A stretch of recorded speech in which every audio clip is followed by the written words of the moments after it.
Hello and welcome to the Everything is Black and White podcast. It's time for the match preview with me, Andrew Musgrove, and John Gibson. We hope you've had a lovely Christmas and what a Boxing Day it was as well. Newcastle United 3, Aston Villa 0, and that sets the Magpies up perfectly for the trip to Old Trafford. Man United losing 2-0 to Wolves in what was another dismal display for the Red Devils. Plenty for Newcastle United to take advantage of.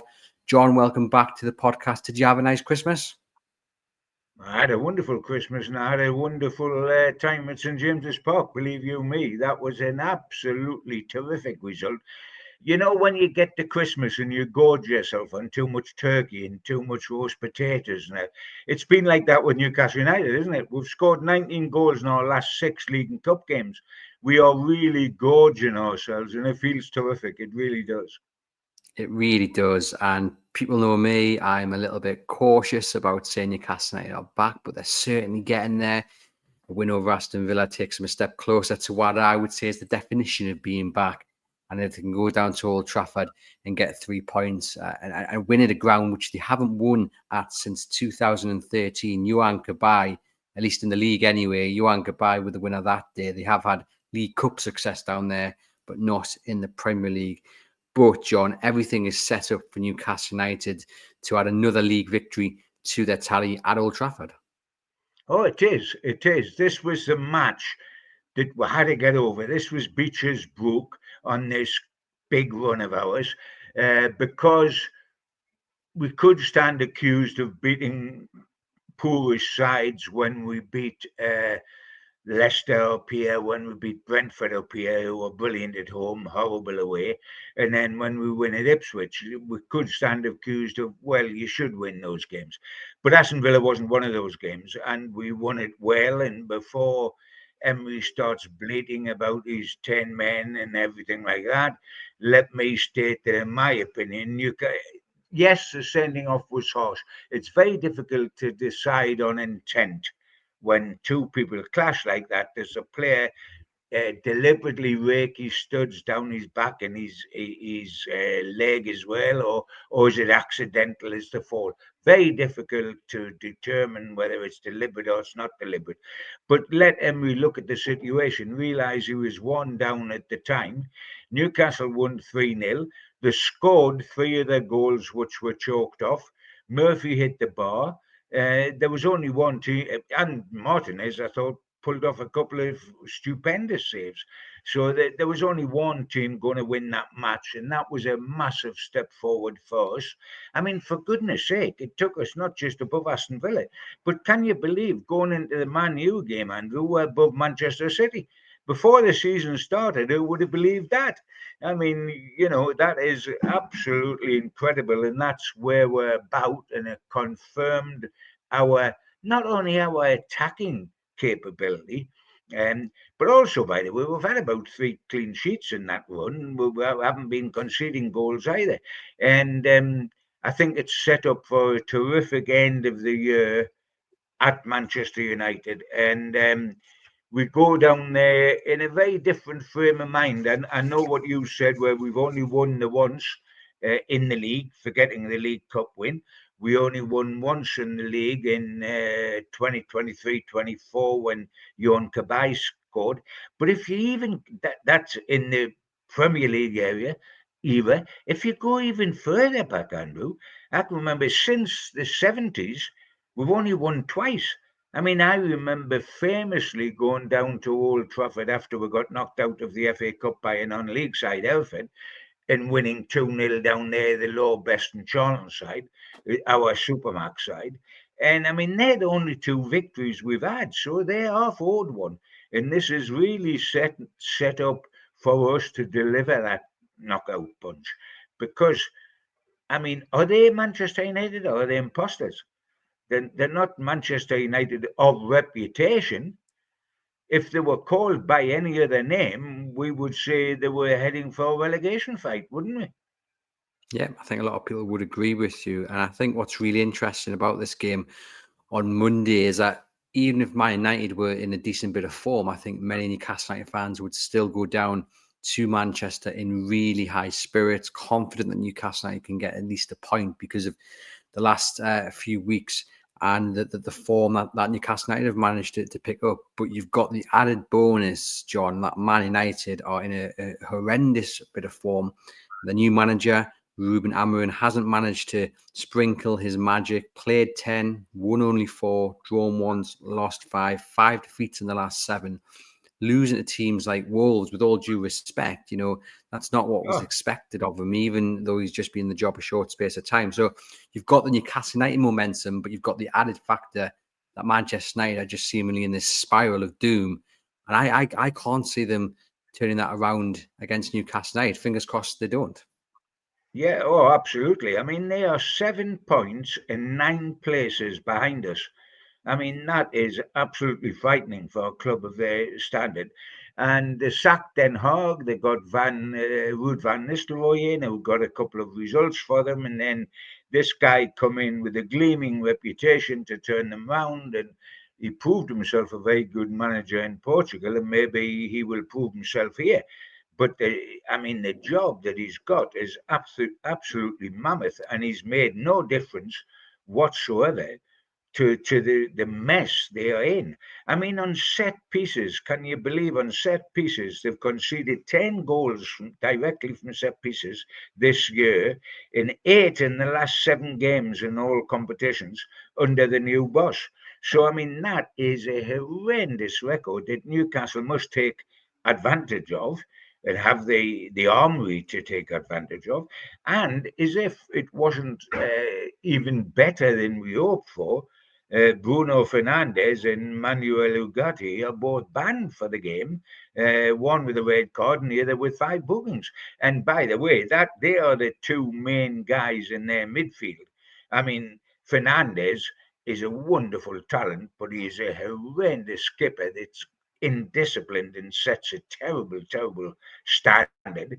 Um, but he's out of there. And when you think the way that Bruno Tonali and Joe Linton are playing, with Fernandes and Ugarte missing from their midfield, we should dominate the engine room. And that should be a platform for us to go on and win things. And I'm so desperate for us to, because we've got such a poor record down there. I mean, over, as we say, those 2 victories were the only 2 in our living memory. It really is an abysmal record at Old Trafford. But if ever there's an opportunity to put it right, I mean, when's the last time Newcastle will have played at Old Trafford and been favourites? Yeah, it's an excellent point. I'm sure someone will try to tell us that in the comments. And do you know what, though, John? And speaking as a Newcastle United fan before, journalist or podcast host here, I'm confident of Newcastle United getting a result. But after hearing what you've just said and how I also teed up the previous question, it's one of those where I feel a little bit nervous as well, because like everything's set up, and as a Newcastle United fan, you just think that is a banana peel to slip upon. Newcastle in great form, Man United not. A goalkeeper who can't catch a cold. They should go down there and win. They really, really ought to be winning this game on Monday. And I still think they will, but I'm sitting here thinking, should I just shut up now? Like, stop talking it up? As far as Newcastle United are concerned, every game's a banana skin, isn't it? Because we always, if we're going badly, we think we'll lose again. And if we're going well, is this going to be the end of utopia? But I mean, my famous phrase, shy Ben's get now. Let's go down there on the front foot. What we've got to do, Andrew, is play the team, not the badge. Play the players that are in front of us who are very average and not the badge, which is Manchester United. Forget who they represent and play the team in front of us. And the team in front of us is not as good as our team. No question about that. So if we don't play the badge, if we don't get overawed because this is Man U at the Theatre of Dreams, then we are justifiably the favourites I've just talked about. And we should come out of it. And there's no reason why, apart from our nervous twitch, which every Geordie has, because if the going's good, can it keep going good? Are we about to fall flat on our faces? Because in the past, that's what we used to do. We're playing this as a new Newcastle United, and the new Newcastle United will stop doing that if they're going to start winning things. And so maybe they've stopped doing it now. We're back up to 5th. We've got some of our dignity back. We're in the semi-final of the Cup. We're playing Manchester United at the best time to play them, with a new manager that hasn't even had a honeymoon period. What happened to the old honeymoon period that managers used to get? And then reality kicked in. He hasn't had a honeymoon period. They are abysmal. And two of the few players who are performing, Ugarte and Bruno Fernandes, are out. So, I mean, let's not be afraid to face facts. The facts tell us Newcastle should win. And we shouldn't be scared of that. We should be thrilled about that and go down there on the front foot and say, I'll tell you what, this is our time. Do we remember Wembley a couple of years back? Do we remember? We beat them up here. We just don't beat them down in there. But there's a real chance to do that now.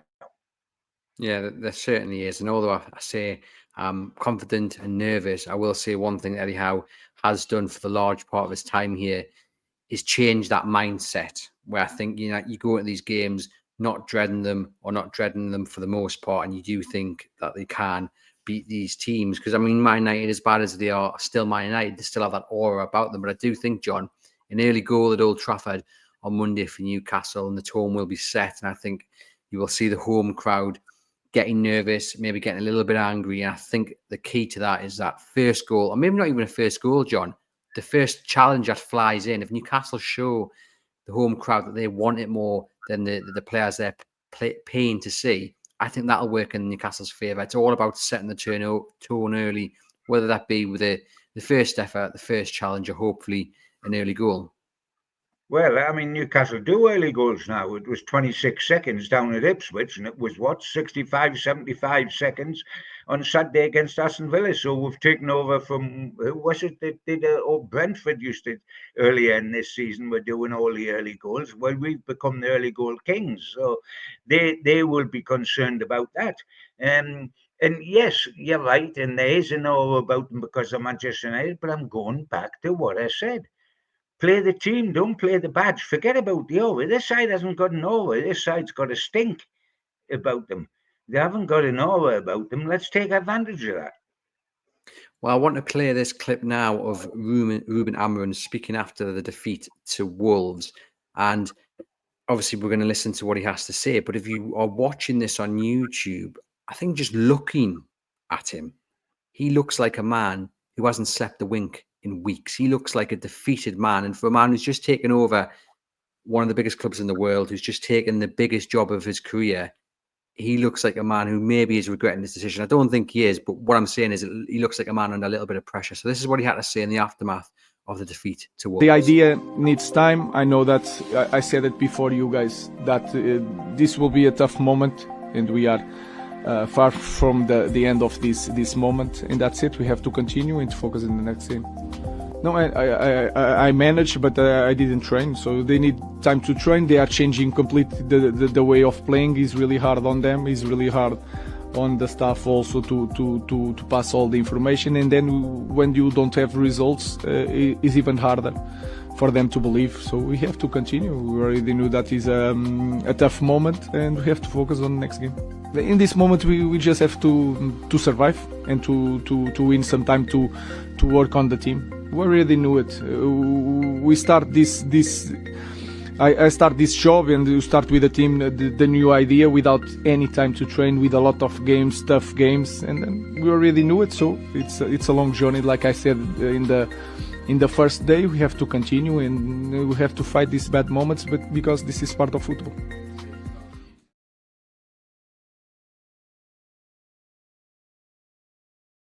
A wee bit tired, doesn't he? If you're watching that on YouTube, but interesting. He's talking about surviving. He's talking about tough moments. He's talking about excuses, and I get where he's coming from about the time. If you are ripping up the approach, and it will take time to implement your own style, but I think when you do watch Manchester United, it's not even about the style of approach. It's about effort. It's about wanting to win the first ball, the second ball. And they just seem to lack that, and that's something Newcastle certainly do not lack. They've got it in abundance. So if it's all about commitment and effort to the game on Monday, there's only one winner. Yeah, I mean, he was Ten Hag in disguise, wasn't he? He didn't sound any different from the original manager. And in fairness to him, it's a tough time. I mean, he does look out of his depth, but it was a tough time to take over.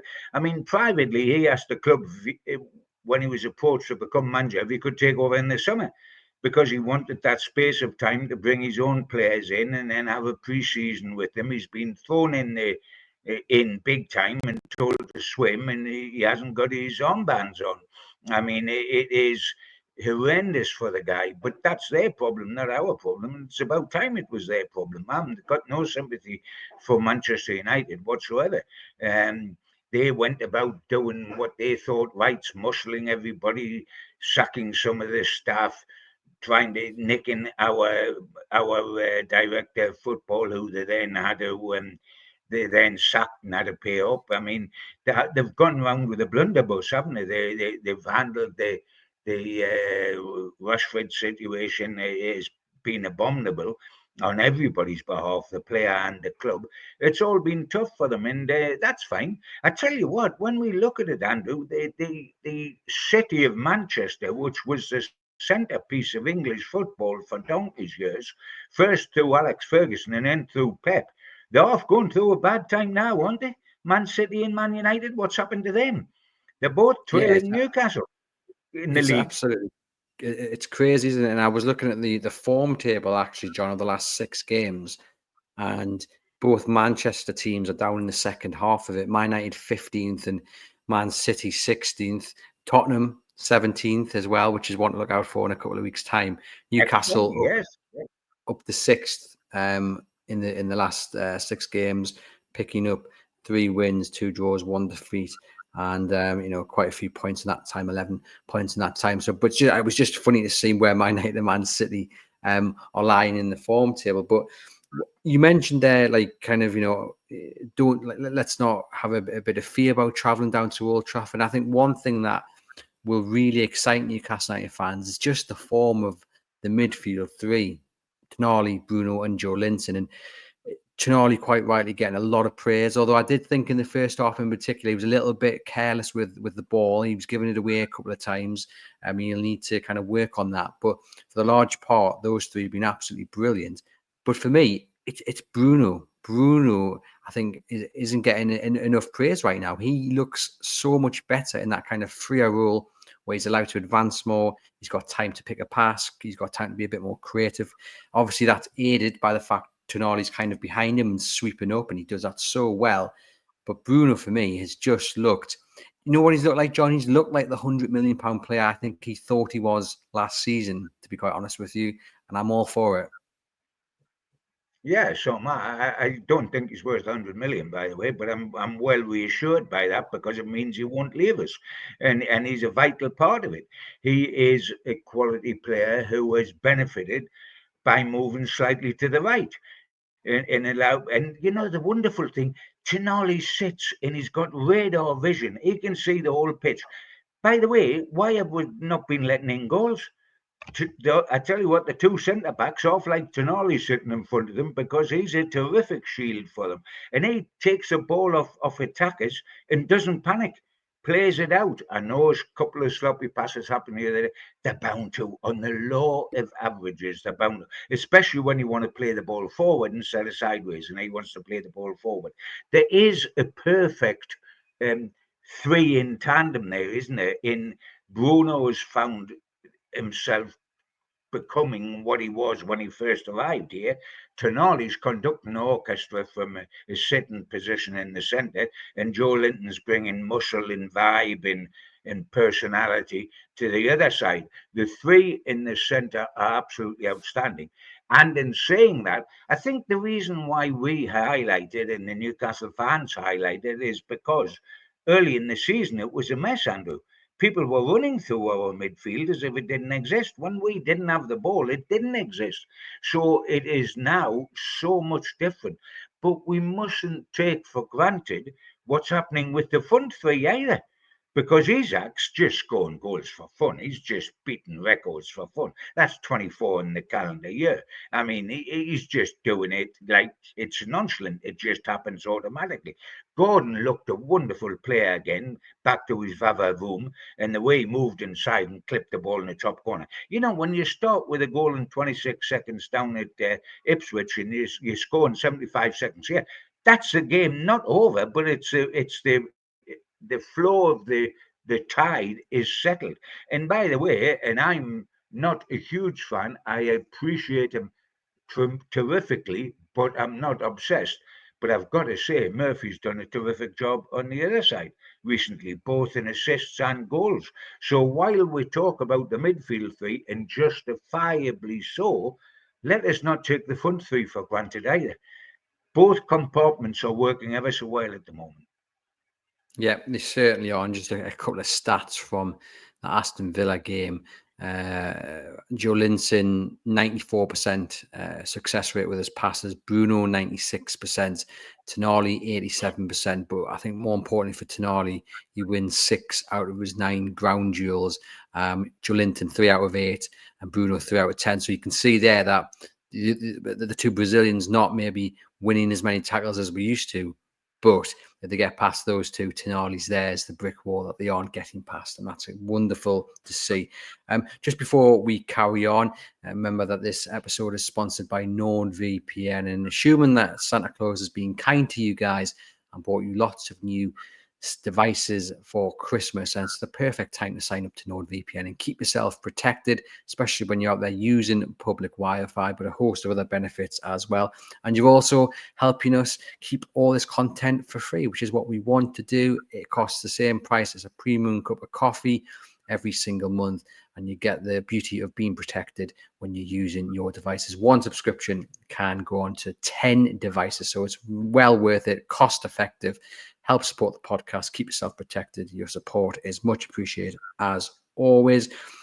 John, there was the other change to the starting 11 against Aston Villa. Joe Linton, as we expected, came in for Joe Willock, but it was Kieran Trippier that came in for Tino Livramento. We think Tino will be fit and ready for the game against Manchester United. Of course, Kieran Trippier went off. It looked like he pulled something because he signalled to come off, and we ended up with Matt Target at right back, which is not something I thought I'd see ever, but that's what happened.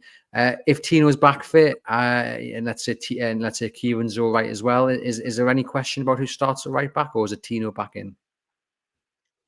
It's interesting. I think it will pan itself out nicely because one will be about 90% and one will be 100%. We don't know which way round it'll be, but I don't mind who plays. I thought Trips did well against Villa. I thought most of the players did, but he did well. He looked more like the player of old that we knew, Trippier. And so if he's got to continue, because Livermento's ill and Trips is okay, when the physios had a look at him, I'm fine. If Trips has got a bit of a pull and can't play, but Livermento's fit, and you can get fitter quicker from illness than you can from injury, then I'm okay with that as well. So whichever, I mean, it's always interesting with Newcastle, and I'm having a bit of a smile because you don't know when somebody's ill or when they take ill, but we're never told, are we? I mean, you know, good old Eddie never sort of volunteers on Wednesday. Oh, by the way, Tino's had a bit of a cold this week. We don't know if he's got flu. We'll have to check him out. No, it's not a mention. Maybe he got ill after the press conference. But it wouldn't have mattered if he didn't. There's never a mention. The team sheet always provides the information that something's been happening that's been kept under wraps, and that's the way it's handled by Eddie. And fine, as long as Eddie's getting results the way he's getting results, he can do what the heck he likes in terms of his press conferences, as far as I'm concerned. But either way, whether it's Livramento or Trippier, I think that is the only position to decide. If no one else has got knocks that we don't know anything about and which will affect the situation, I would go with an unchanged team otherwise. Yeah, so would I. And look, our viewers and listeners know that I'm a massive fan of Livramento. I made that wild prediction at the start of last season that at the start of this season he would be the first choice right back, and I got laughed at, but I got proven right. But I have to say, and I say this knowing that Aston Villa had a man sent off, but I thought the balance was superb with Trippier on the right. I thought Newcastle looked more balanced. I am intrigued to see it 11 versus 11 to see if it was the same kind of look, the same kind of balance. But I did think yesterday when I was watching it, I thought, Trippier, of course he doesn't look out of place. He's a former England right back. He's been one of the best right backs in the world during his time. But I did think they just looked a better balance with him on the right. And like I said, whether that was down to the man advantage, I don't know. But it's a good headache for Eddie Howe to have when you've got two quality right backs to pick from. One just starting out and one bringing that experience in. And that's what you want as a manager. You want options. So absolutely brilliant to see. But I agree with you, John. I think it'll be unchanged, apart from probably Tino coming back in for Kieran Trippier. You mentioned earlier in the show about the set pieces that Manchester United are vulnerable to concede. They don't like balls into the box either. So we can see, Gordon or Murphy popping a few into the box towards Alexander Isak, something Murphy's really good at. That's a way to hopefully get a few goals. And Onana as well. I mean, Onana, honestly, how he is number one at one of the biggest clubs in the world, I've never understood it. He is a dreadful, dreadful, dreadful goalkeeper, makes plenty of mistakes, and it's only going to take one mistake for Isak to punish him. But I think there's two areas that Eddie Howe will be targeting on Monday. The set pieces on the goalkeeper. When goalkeepers lose confidence, it's a bigger crisis than when an outfield player loses confidence. Because if an outfield player loses confidence, there's often somebody behind him that can stop the attack, and therefore it's forgotten about. The goalkeeper loses confidence, makes a mistake, and the ball's in the back of the net. It's going to be interesting, the comparison of the two goalkeepers down there, because we've got to remember that Dubravka went down there from us on loan to Manchester United. He's gone back to Old Trafford with a point to prove. Their goalkeeper was supposed to be one of the great goalkeepers of Serie A, and his confidence is absolutely shot now. I mean, we've got to remember that Dubravka got a League Cup winner's medal when Manchester United beat us in the final at Wembley, because he had played for them in the build-up, and that's why he couldn't play for us, of course. So that was a fascinating, funny old situation. But there'll be an eye on both the goalkeepers, because Newcastle fans, when Pope was injured, it wasn't because Newcastle fans adored Pope, but they worried about Dubravka perhaps dropping a couple of clangers. Fingers and toes crossed. He hasn't whatsoever. He's had very little to do in these matches, but what he's done well. He produced one terrific save against Aston Villa. So let's hope, if we've got two goalkeepers that are prone to perhaps worry, let's hope it continues to be the Manchester United one that throws them in, and not ours when we go down there. Yeah, I've been impressed with Dubravka. Like you say, he hasn't had too much to do when he's been called upon. I think he's been absolutely brilliant. And I mentioned in the Monday show, there was a moment in the game against Aston Villa when there was a very dodgy back pass to him, and he controlled it and dealt with it. And had it been Nick Pope, I would have been a little bit worried that he's missing that he controls it in such a way that the attacker can get at him. Martin Dubravka, easy, done, sorted. So I'm actually not too sure that when Nick Pope returns, it's going to be an easy decision for Eddie Howe. I think there will be a big debate had internally about whether actually Nick Pope comes back into the side straight away. Now I think we're getting carried away when we're getting worried about Newcastle and whether they'll get done down there. All of a sudden, at 35 or whatever it is, Dubravka's the answer to all our prayers on 4 games, where he's had to make about 3 saves throughout the 4 games. He has, and I brought it up first, done very, very, very, very well. But he hasn't been put under the cosh yet. And if you talk about reputations, he could be put under the cosh against Manchester United. I don't think he particularly will, but I brought up that there'll be a special eye kept on 2 goalkeepers down there. One, because he used to play for Manchester United, and we wondered whether he'd be vulnerable, and we want more reassurance before we go to Arsenal in the semi-final of the Carabao Cup, when Dubravka's got to play, and we're also without a couple of people that are suspended for that game, and they will be looking to take advantage of their home leg and come up here with the tie effectively all over. So we need a very good performance from Dubravka. But I'm not looking for. I mean, we were talking about selling him in January. Now we'll be giving him a 4-year contract and putting him in ahead of Pope. I think we're getting a bit on the twitchy side here, a bit on the optimistic side.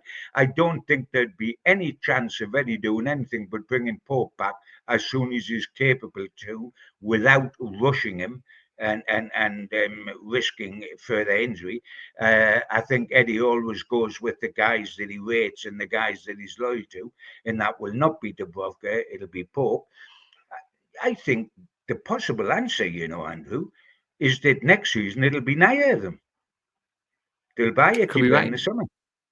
Yeah, you could be right. Let us know in the comments what you think short-term Newcastle United's goalkeeping situation will look like. Me and John, they're having a little bit of a disagreement, so we want to know what you guys are thinking. I've just had a quick look there at the possession stats for Manchester United. So they lost 3-0 at home to Bournemouth last weekend, and had 60% of the possession. They lost 2-0 to Wolves, and Wolves actually had more of the ball, just by 1% or so. I think it was 49% to Manchester United. However the maths works, anyway, there was about 1% in it. So it's really difficult to understand or try to understand the approach that Man United will have. Assuming they have most of the ball at Old Trafford, that plays into Newcastle's hands. Yeah, I mean, they'll be expected to have most of the ball at Old Trafford because they are at home. And the crowd's about 70,000, isn't it? Which, with about 90 or 95% of that home support, which puts pressure on them as well as expectation. And, I mean, possession doesn't matter a jot. Doesn't matter a jot. All these stats that invade soccer these days, possession doesn't matter a jot. What matters is what you do with that possession, whether you're effective with it or whether you're not. If they want to have a lot of the ball and just play in front of us and not get behind us, not turn us round, then we nick it and do them on their counter with the pace we've got in the front three. That will, as you said, suit us admirably. Having the ball is not doesn't mean a thing. What you do with it, that's what matters. Yeah, certainly so. And we've mentioned there as well the games to come for Newcastle United after this one against Manchester United. You've got Tottenham on the 4th, first round of the League Cup against Arsenal, the semi-final, Bromley, Wolves, Bournemouth, Southampton, Fulham, and then you have the League Cup second leg, the second week of February. Now, we're not going to get ahead of ourselves, John. We're known on this podcast for keeping ourselves tied to the ground, even when things are going really well. But you look at that run of games, and Newcastle United, if they can keep this form going, if they can keep the momentum going, they could be flying high come, well, hopefully, after that second leg, they'll be through the final of the League Cup and maybe second or third. Well, the question is, John, about momentum. How important is it to keep it going? Yeah, totally. I mean, in the past, on tradition, the next 3 games would be Everest's, wouldn't it? Away to Manchester United, away to Spurs, and away to Arsenal. You would think, dear me, is this as horrendous as it gets? It's not like that because Manchester United and Spurs aren't the old Manchester United and Spurs.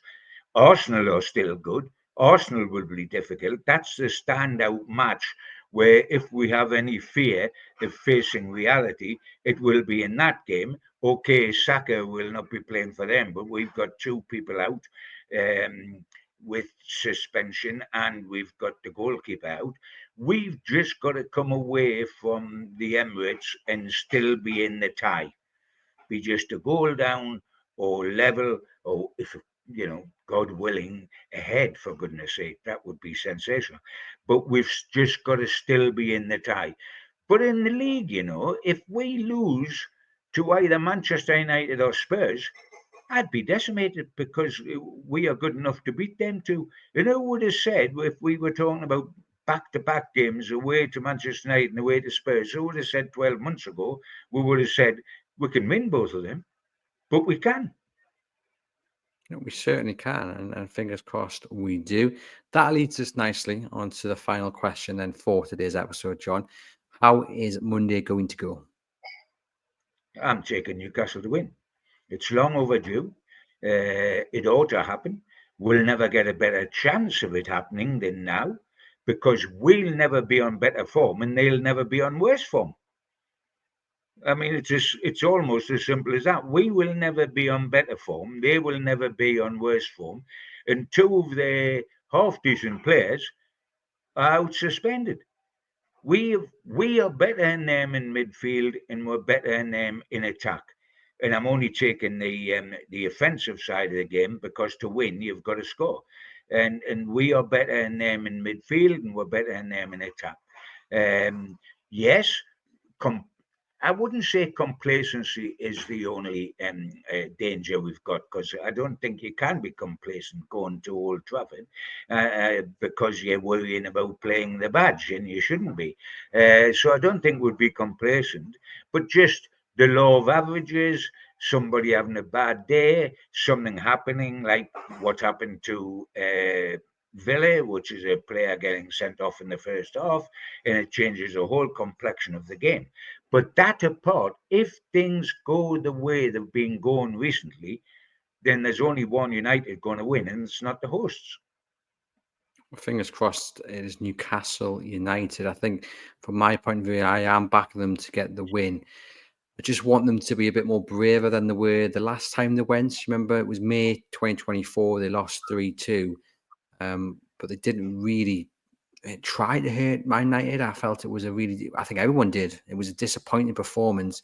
Lewis Hall grabbing a kind of a consolation 2 minutes into injury time, but by that point it was already 3-1. So I want Newcastle to be a little bit braver, because I think if they are brave and they believe in themselves and they go for it, and they really set the tone early on, as I've previously explained in the episode, I think they will win. But it's all about believing in yourself and just taking advantage of what is a dire situation down there.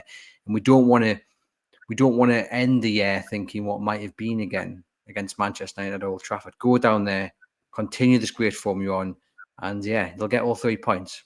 Fingers crossed, yeah? Newcastle at the moment, Andrew, are brave. They do go on the front foot. You were disappointed, and rightly so, on the way we approached the game. We've scored 19 goals in our last 6 games. That's the definition of bravery. You know the definition of bravery? Score goals. Because the other side aren't so brave when you do that. And at the moment, we've scored 19 goals in 6 games. Do you think our midfield and attack don't think they're invincible at the moment? They've got to, if they stay in the same mindset and in the same form as we've seen in the last 6 games, we win. Forget who we're playing. It doesn't matter who we're playing. We could be playing Coquelicci Juniors, but if we're playing them in the form we're in now, we win. They're only called Manchester United. They're not really Manchester United.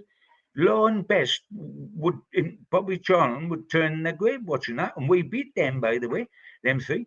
But I mean, this isn't Manchester United that we know. This is a team of imposters, and we can't be scared of it. But we've got to go and grasp the opportunity, and that means start quick. And did we start quick? At Ipswich we did. Against Villa we did. Why not? Yeah, well, fingers crossed to get all 3 points down at Old Trafford, and they can end the year in absolutely fantastic fashion. John, thank you as always for providing the match preview. The next time we will chat will be in 2025. So have a wonderful new year. The same to our listeners and viewers. Please remember to hit the thumbs up on YouTube, hit subscribe as well. Get into the comments. I will get back to each and every single one of you. If you're listening on the audio platform, please do leave us a rating and review. And go back as well and watch the Christmas Day special with former Newcastle United scout Paul Montgomery. Loads of great feedback on that one. It is a bit of a long one, but it is worth your time. So get that kettle on and settle down for that one. And towards the end, there's some interesting claims made on Mark Gay as well, and what January might hold for Newcastle's potential pursuit of the Crystal Palace defender. You won't want to miss them. But for myself and John, we'll see you guys very soon in 2025. Have a wonderful end to the year.